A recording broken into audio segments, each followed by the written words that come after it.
Welcome to the 11th episode of the Nonstop Podcast with Pooja. With me, I have Nancy. Hi, Nancy. Hiya. Thank you for coming on the podcast. No worries. Thanks for having me. So, I need to explain the personality that you are and that you're a lovely colleague that I work with. And there's a very special reason that I brought you on the podcast. So the podcast is for women and uplifting, women who listen to the stories, and for women to also believe that there are different kinds of genres and career paths and just personalities in life that we can relate to and also be inspired by. I was very inspired by you the minute I saw you. Oh, thanks.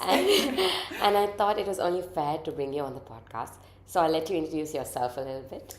Yep. Hi, everyone. I'm Nancy. I didn't actually write an introduction for myself, but I'm 33 years old. I am from Surrey, work in London. I am a chartered accountant. I've worked throughout my career over the last 10 years. I've worked in financial services. I'm currently in a business development financial services role where I pretty much am doing sales in the private funds and hedge fund world. I love sport. I love skiing, general fitness. I go to One Rebel in London. I'm a big family person. I have 2 sisters. I have a lovely nephew, and I have a nice boyfriend, Alex, as well. So yeah, big on family, friends, and I guess I also work quite a lot. Yeah, it's just a lovely thing to hear that you're so big on family, and that's very important, right? Because we don't speak about it enough. We're all about the hustle these days. But I also have to kickstart the conversation of the podcast with us by asking you the very question of, you said you're a chartered accountant, yeah? How did, in the world of, Kardashians and glamour, and the world of like quick social media and validation and interactions, how did you want to be a chartered accountant, and why did you choose that? I remember I went to uni. When I went to uni, I didn't really know what I wanted to do with my life and my career.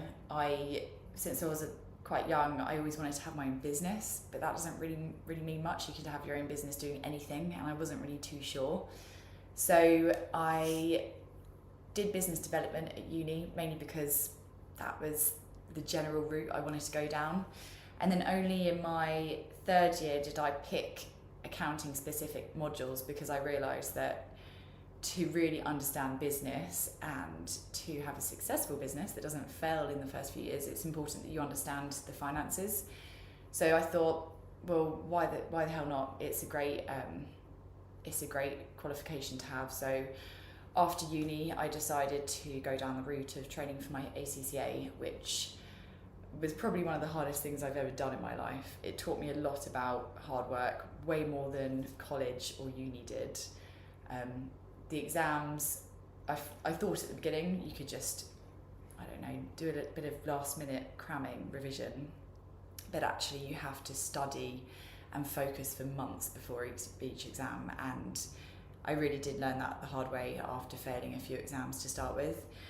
So yeah, I thought it's something that will give me start off my career. I didn't think I wanted to be an accountant forever.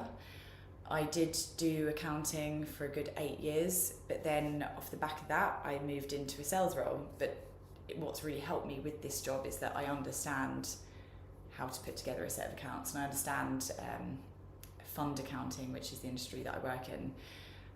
So yeah, I'm glad I did it, but it was hard, especially when I was in my early 20s and living in London.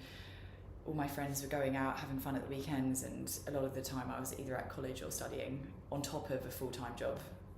So there's a lot of sacrifice. So you started off in the field of accounts, yeah? And you it's very obvious from what you're saying, it is not everyone's cup of tea, mainly because of the strenuous hours that you have to put into it, or just the fact that it's not a subject that you can relate to a lot while studying. Yeah. So what was your first steps of the career path? Like, what you said you had a full-time job when you were studying. So what was the full-time job? So the first job I had, and once again, I left uni and I still didn't really know what I wanted to do. I went and worked for a small to medium-sized London-based accounting firm called Wellers. I joined as a trainee accountant. I was one of, I think, about 10 grads that they take in each year. I this was a massive failure in my life, and I think it is important to highlight when you've had some failures, because it's what makes you the person you are today. So I was there for about a year and a half, and they put me on, the college course, which we did a few days a week leading up to each exam. And I failed my first exam, not once but twice. And a large part of that is because I was living in London for the first time. My colleagues and I saw college as a few days off work. And I thought that I could just revise before each exam, because that's what I used to do when I was doing my GCSEs, my A-levels and university degree. However, I did some last minute revision and failed miserably. So the firm I was working for, they said, you need to have a pause for 6 months and then go back to college, because you're clearly not ready for the exams. And then I made the decision, I think a lot of it was I was embarrassed. So I made the decision to go to a recruiter and see if I could get another job. And then I landed myself at a financial services firm called Langham Hall, who provide fund administration for investment funds. So they aren't a traditional accounting firm. They provide financial services. So I joined there. I started my ACCA again, and then I spent the next 3 to 4 years doing my exams whilst working full time. And it was really tough, because the job itself was long hours and a lot of hard work, and I was also learning at the time as well. So it was like doing your job but also not knowing what you're doing, but trying to understand it, and then also studying at the weekends. So how would you say, in terms of the accounting world, would plan out, like for somebody who's listening to this and want to take into the career path of, say, wanting to be a chartered accountant? Yeah. I trained and I qualified to be a lawyer. I mean, of course, with the long hours and the sacrifices, I relate to the most. Of course, I mean, there must be an end destination to all of this, and it must be truly something you're passionate about. But you also ventured into something so incredible and very engaging and with a lot of people dynamic. Because in today's times and world, a lot depends on the business development, right? Yeah. And we're kind of like facing a lot of fronts, from social media to human engagement to facing a pandemic. A lot of dynamics keep changing in this world. Yeah. And I understand accounts and being a chartered accountant has very less to do with what you're doing today. So very briefly, how did you make the switch? I think, first of all, putting my own career aside, a lot of people I've met in this industry who are in CFO roles, CEO, COO, investor relations, sales roles, all types of different career paths in this industry. A lot of them actually are chartered accountants already. It's a really good base, and a lot of it is just because you need to understand finances to be in a decision making role in any organisation to a certain extent. And it's, when you're training, it's pretty tough, and you almost have to, I hate to say it, start from the bottom. You have to work really hard, and you have to understand how to juggle things, how to prioritise, to then work your way up the ladder. So even if you don't want to be an accountant your whole life and sit there producing sets of accounts, which I can guarantee you will not be doing when you're 60 years old if you train to be an accountant, it's a really, really good base for understanding business and for learning some of the core skills to get you further in your career. So I qualified as an accountant, and then my path in that particular role at my old company was to then start managing other training accountants who were producing work for a portfolio of clients. So that's the route I went down. And you kind of go after promotion, but I found that at the time it was just, the more senior you get, the more people you're managing, and the further away you are from the actual work, it just becomes a problem-solving role. So I wasn't massively happy, but the one part of my job I did like was speaking to my clients, speaking to my team, going to industry events, conferences, networking. If a law firm was hosting a breakfast seminar, I'd always put my hand up to go. I realised that the one part of my job that really made me feel alive was the people interaction side of things. And it also happened to be a time when they were looking for someone to join the business development team. The team was one person at the time. It wasn't a huge firm. And so I made the move into business development, which was, probably one of the best decisions I made, because although it also wasn't easy learning how to do sales, I felt like I was in control of my role rather than having other external influences in control. There was the opportunity there. I'm quite a people person. I obviously understand the services that my company was selling, so I was just in a very good position to be able to then easily talk to external people about it. Yeah, sounds lovely. And I've always been intrigued by the fact that, with business development, because now it's very out there, like Nancy does business development, right? So we've come to that part of the podcast where we established where you are at this moment.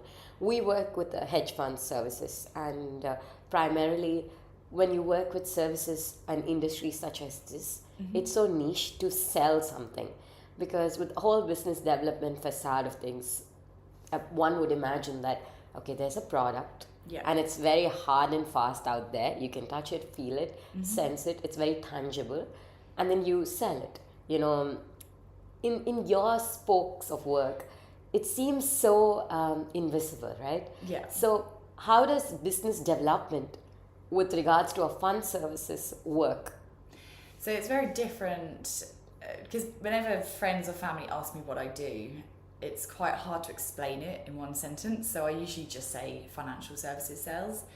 But when you say the word sales, you just think, okay, it's like selling a car, selling a watch, or like you say, a tangible item, even selling a house or something. Whereas this is selling a long-term service. And we like to say in our team, it's more consultative sales. It's more problem solving. It's more, for example, it could take over a year to win one piece of work, one piece of business with a new client. And rather than just saying, hi, we're Sitco, this is what we can sell you, do you want it, this is the price, them asking a few questions and then agreeing and signing up to us. We have multiple meetings to understand what they want first of all, and then a lot of meetings for us to show them what we can do for them. And then lots of meetings with demonstrations and meeting the team, providing responses to their questions, sometimes even to the point of producing countless documents to explain specifics. All of that before even getting to the point of them saying, yes, we want to work with you. And when we do win business here, it's a relationship that's over 10 years that we're going to have with them. So we're also, it's not just one item that they've purchased, it's years and years and years of paying us fees. So it's a really important decision they're making, and it's something that we need to make sure we're doing to the best of our, it's high standards, and we have to be selling the company in the best way that we can. Yeah, and with your sales, a lot of it goes behind not just the product, but also you have to upsell human resources, right? And talent search and all of this becomes a very vital role in what you're selling. I'm sure with a company, with a brand, there is a lot of core values attached to it. And if I have to ask you to pitch, for instance, in a very rapid way about what you would sell in terms of a financial service, what do you think people look out for the first instance? Of course, they know that they're buying services from, say, human resources and maintaining compliance and all of that, which involves work in a long span of time. It's not just something that comes fair and square. It's done, it's over. So what would you kind of say in a first sales meeting to say a CEO or CFO that we do this and we continue to do this? I think, and this is something we talk about a lot, we have many competitors that provide very similar services. They're very similar sizes to us. The actual day-to-day service that we can provide, lots of other people can do. So yes, obviously we explain that that's the service that we can provide, but what differentiates us from the others? What's our USP? And a large part of it is the word partnership. So we aren't just a service provider, we are one of their business partners that are going to help them to do their job as well as they possibly can. And you know, all of our clients, they want to get bigger and bigger, and we can partner with them to help them scale.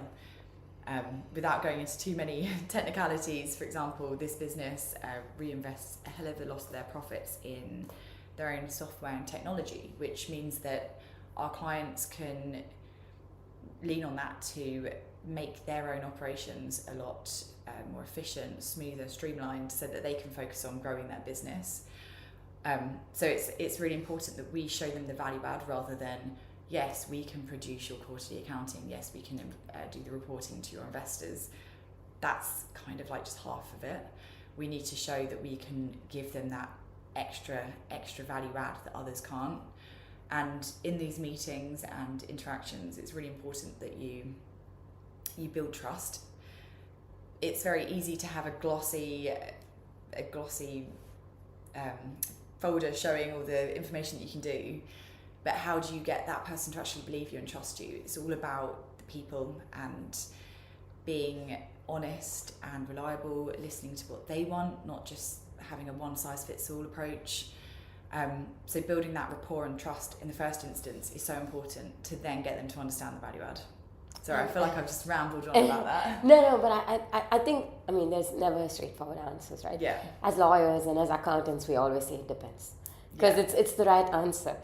I would ask also, you know, just for those who are listening, what are some of the USP words that you use in sales, according to you? Oh, I mean, it can vary amongst different industries and things that you're selling. Yeah. But I think people, and like the people that are going to be working for you, because even if, I don't know, if I'm choosing a new phone provider, a network provider, I actually really care about the people, and whether it's a phone provider or if I'm buying a new car or clothes from a shop, it's about the people I'm interacting with. If there's a problem, is there someone I can pick up the phone to? Is there someone in a shop that I can go to and speak to? Am I going to get fobbed off by an automated response? So I think people is really important, and especially the industry I work in, financial services, it's all about humans, and our clients want to know that they have, if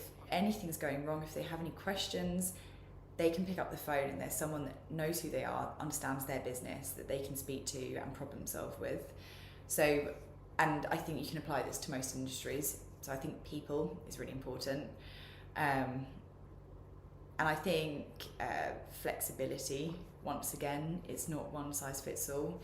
And I know this doesn't totally relate to every single product or service out there, but you can't, every single client is different, every single person has different goals and objectives, so you can't make the assumption that they're going to want the exact same thing as someone else. So understanding what they need and being flexible and tailoring your service or the product that you're selling to them is really important. I could go on, there's going to be a long list, but sorry for putting you on the spot, but yeah, I mean, it's just fascinating to hear, because most often, you know, when we hear terminologies like a lawyer, an accountant, or a business developer, we just think it's so straightforward, right? Yeah. But then when you have to break down the narratives and then you go into the molecules of like understanding a business, you kind of like take back and you think, okay, so when you're pitching to a business, for example, a CEO, a psychological aspect of a CEO, you know, he has a lot going on, and you need to say something so accurate and so right within the time frame that you not only gain his attention, but you also kind of like sell what you're really going in for. So what do you feel when you talk to, I'm sure you work across all ages and all different kinds of industries, some probably newer minds, younger blood, but then there are also like very conventional people that you do work with who have very orthodox way of looking into not just accounts, but just like a whole view of business. Yeah. So what's the biggest thing that you would say that, you know, when you interact with somebody who's like, a bit more conventional and has been in the business for a long time versus a more young mind, what do you think is the large question difference that they ask you? I think it's something you could speak about for hours on end, but the main challenge in my job really is firstly understanding who the key decision maker is and understanding exactly what it is that person wants. once again, I keep saying it, but it's not one size fits all. The CEO of a business is going to want to hear different things and different levels of detail compared to the head of IT or the head of compliance. And it's really important when you're in a sales role to totally understand and adapt the way that you're communicating to the person. So, and it can even be as simple as when you're at a networking event and you're speaking to someone could come across as really closed off, a bit introverted, maybe they're not as chatty. You change your approach with them. You're not as direct, you're not as intense, you're maybe not so loud. You try to ask them questions, make them feel comfortable and relaxed, rather than a personality that's really, really chatty and dynamic. You also then want to become dynamic and chatty to match their energy. It's quite that's similar with when you're having meetings with decision makers. If it's a CEO that's quite, far on in their career, they've had way more experiences than me even, they may not be interested in the detail. They want to understand the high level, but they also want to understand what their money's going to be paying for, how they can trust us. They might have concerns over lots of different issues such as security or how we can help scale their business, reputation. If I'm speaking to that CEO, that's I'd be focusing on those kind of things. Whereas if I'm speaking to a fund controller who's more junior, younger, probably similar age to me or younger than me, all they care about, it's not the only thing, but a large part of what they care about is their day job, because that's their task and that's what their performance is measured on. They need to know how we can help them with their day-to-day, the quality of work that's going to come through, who they're going to be speaking to on a daily basis, how we do our work, how we process it, the specifics when it comes to the technology and systems we use. So, I would go into much more detail and talk about the specifics rather than the high level growth and aspirational stuff that I would talk to the CEO or COO about. So yeah, it's really hard. You can't go in with the same approach with any one person. It's really important, because if you do have just one approach, some people might like it and some people might hate it. And I also feel like I'm asking you very box questions, but I really have to dig deep and ask, what are these financial services that you're selling? If you have to say, because God, I don't want to bore people. No, but I think it's very important that we kind of like start also validating things that are necessary and it's happening around the world, and it's not just glamorous to sound or hear. So what are these financial services and how do you help people? Okay, so Citco, a very high level introduction to Citco. We're actually sitting in Citco's London office. It's a family-owned business, started in the 1940s. We're owned by the Smiths family, and we still are majority owned by them. We've now grown to over 13,000 people globally, and that's through totally organic growth. We have offices in over 50 countries. We actually have over 1,000 people purely working in IT-related roles. We reinvest, I think I mentioned it earlier, we reinvest a lot of our profits back into our own technology, which is one of our big selling points. And the actual services that we provide is what we would call fund administration to hedge funds and private markets funds. So private markets would cover real estate, private equity, venture capital, infrastructure and credit. And you're probably asking, what is fund administration? It's not the most glamorous role, but it's all of the financial reporting relating to an investment fund. So in layman's terms, a real estate fund manager is setting up a new fund for £1 billion, and they've got maybe 50 investors who have all invested their money into this £1 billion fund. And every quarter and at the end of every year, those investors need reports to show exactly what their investment is worth, what the money has been spent on, how much the real estate assets have grown in value, the performance of the fund in general, performance of the market. They need all of that reporting, and that's something that a fund administrator will do. So we will work with the in-house investment team at the fund to produce quarterly reporting, which is a set of financial statements, but also an investor statement to show what their investment is worth and more specifics. And once again, it's all tailored to the client and what they want their investors to see. We also do then the end of year financial statements. We provide a few other additional services such as depository, which is a regulatory service. We have our own bank, which is, so we can provide a number of services within that bank, especially lending to the funds. That's only for our existing administration clients. We provide company secretarial and more jurisdictional based work. So I don't know if a client has an entity in Madrid, we can provide the registered office and the company secretarial and director services. So it's all, that's very, which very is what I level. do.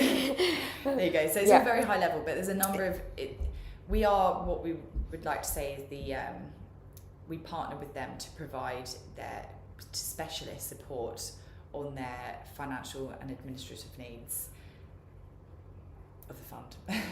Well, that was very beautifully I've put. probably missed out a bit, so I hope none of my colleagues see this. No, but I think it's very beautifully put, because I think that's so interesting, and today's time we're not kind of exposed to the unlimited possibilities that we can get into, especially with education. It's very severely backdated, and on most generic levels, if it's not IT or visual communication. So I have to ask you this very prominent question that I read on Reddit all the time, and I'm sure those who are listening until this point would also want to know, what's the difference between hedge funds and mutual funds and any other kind of funds? Because hedge funds is a very, like, if I may say so, a secret society kind of a situation. It's for the wealth and the wealthier, yeah? So I mean, to be honest, I think when I used to look at what funds were, I used to think, it's just what wealthy people invest their money in, but actually the investors in all of the funds we work for are what we would call institutional or professional investors. And institutional investors are actually the likes of pension funds, which is actually where most of our pensions are invested in. So, for example, I don't know, I'm sure a lot of people have a pension with Aviva. Aviva have, first of all, their own funds, and they also invest a lot of their money in other funds, including Hedge. And they might invest £1 billion into something, but that £1 billion is made up of thousands of people's pensions. Not necessarily all of our pension is in that one particular investment. It's spread amongst lots of different things like stock markets and government bonds and stuff.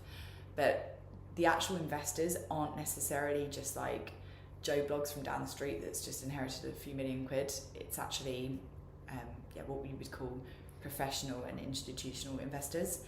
And I'm going to be totally honest, I work more on the private market side, which is more closed-ended funds where they invest in real estate or private equity, venture capital, infrastructure and debt. The hedge side, which is actually very big for Citco, we're probably the biggest hedge fund administrator. That's more open-ended, traded more frequently. There's a lot more frequent reporting to investors. There's a lot more buying and selling of investments rather than closed-ended, which is where you've got an investor, a fund where it might be a 10-year fund. The investors put their money in at the beginning and they can only get their money out at the very end. They might get regular distributions throughout the life of the fund, but they can't just dip in and out and take the money when they feel like it. So that's a very high level difference between the two. But with Hedge, I think it's seen as a secret society mainly because it's confusing and people don't totally get it. And a lot of the time there's a lot of language that, someone that doesn't work in the industry just doesn't understand. And I personally also find that frustrating because if I don't understand it and I work in the industry, how on earth is anyone else going to? And that's where, once again, it's really important to know your audience, know who you're talking to, and speak in layman's terms if you need to. Yeah, and I mean, I have to wrap up this discussion because I am very intrigued to ask you this question when you very kindly differentiated what the private investments are versus the hedge funds are. So, in terms of the financial trends, and we're in the epicenter of the universe where financial things really get going.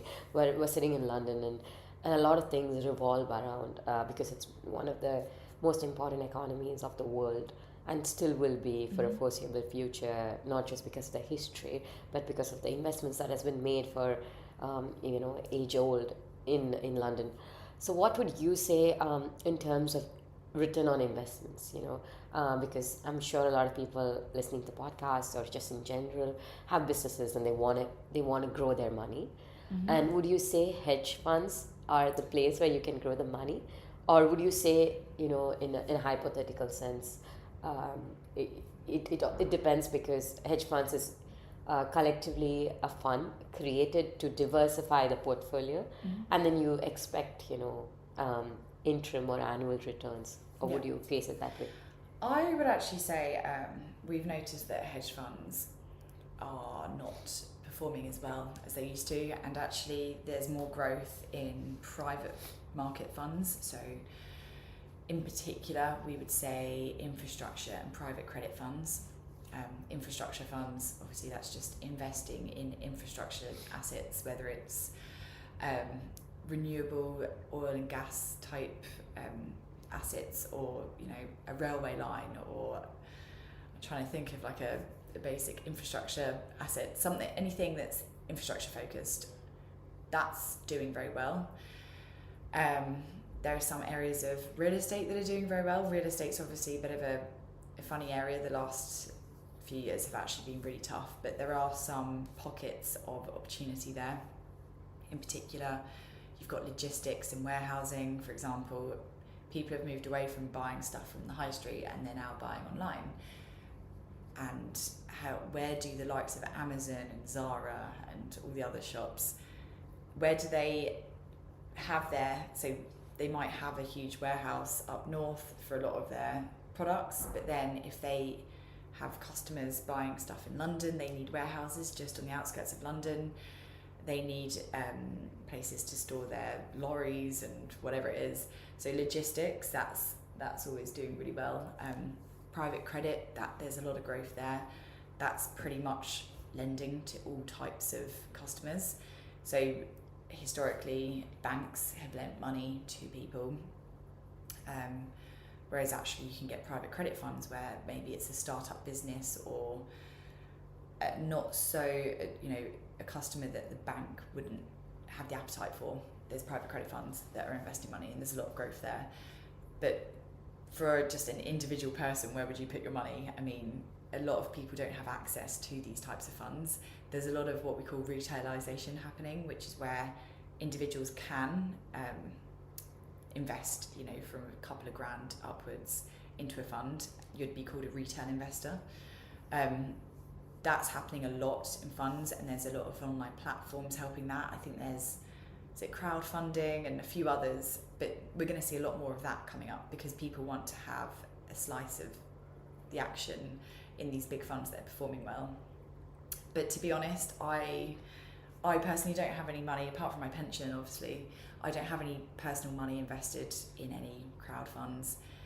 I always would say, actually, stocks and shares ISA, and speaking to wealth managers, the likes of St. James's Place, and they're obviously a big one, but there's smaller managers out there where you can regularly invest your money with them, and they then manage their own fund portfolio on your behalf. That's where I would recommend putting money, because ultimately, unless you're a professional that deals with investments on a daily basis, it's quite risky just going, oh, okay, hedge funds are doing well, I'm going to chuck all my money in there.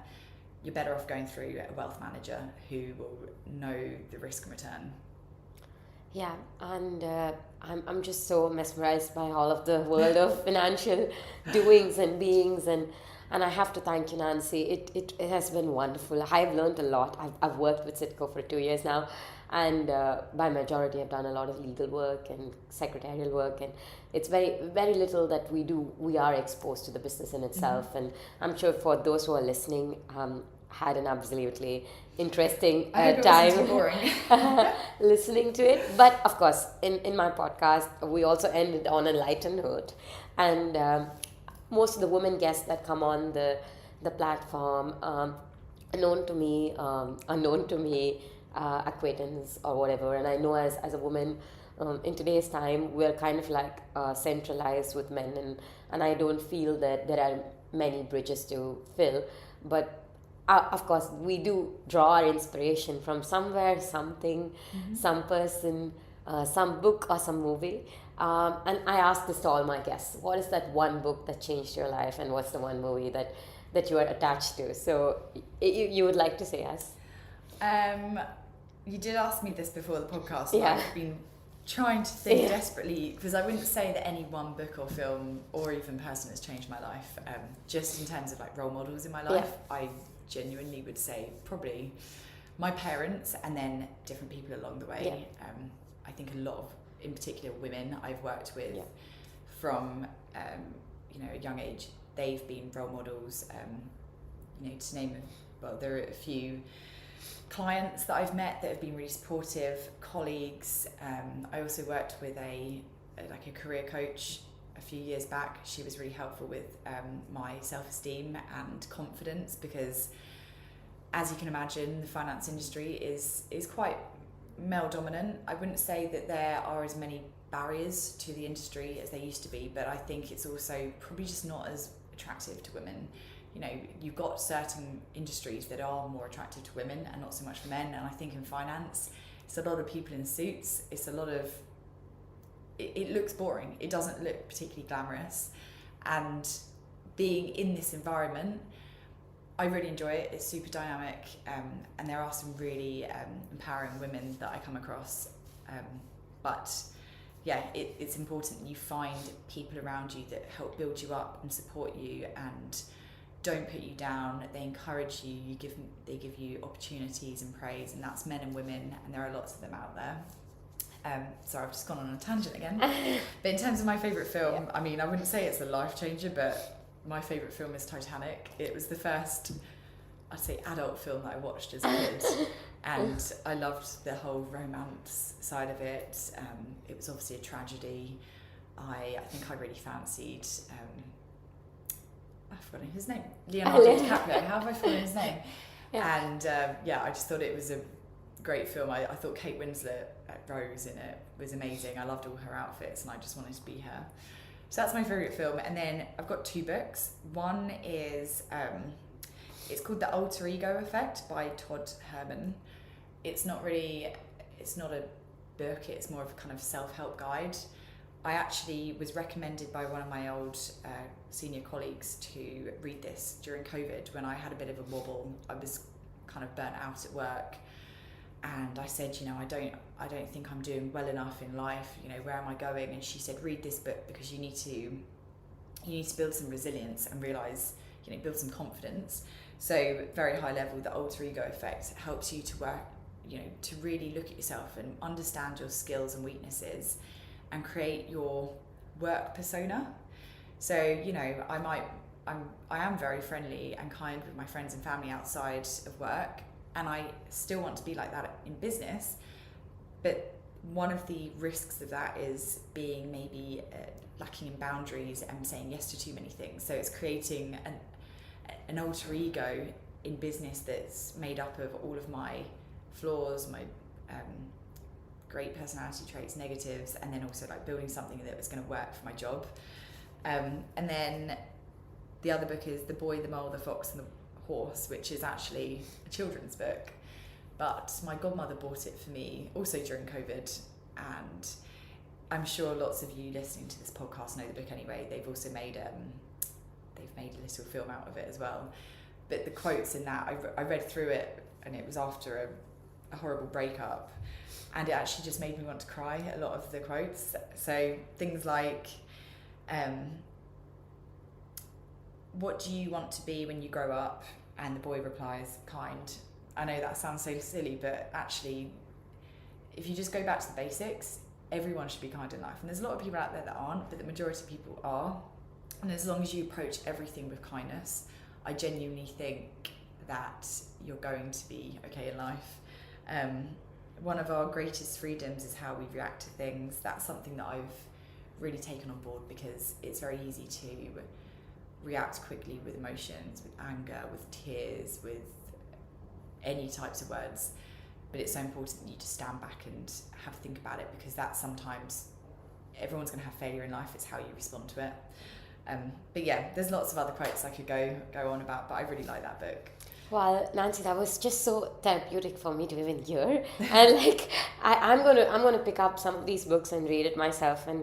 And yeah, so we've come to the end of the podcast, and thank you very, very much for giving me this podcast and the interview and the kindness, because I know you well, and around here at the office, and I know if there's anything that you embellish yourself is kindness, and you radiate it, and lots of it. So, and I wish you nothing but kindness and good health and a lot of success in your life. Thank you. And thank you for coming. Thank you very much.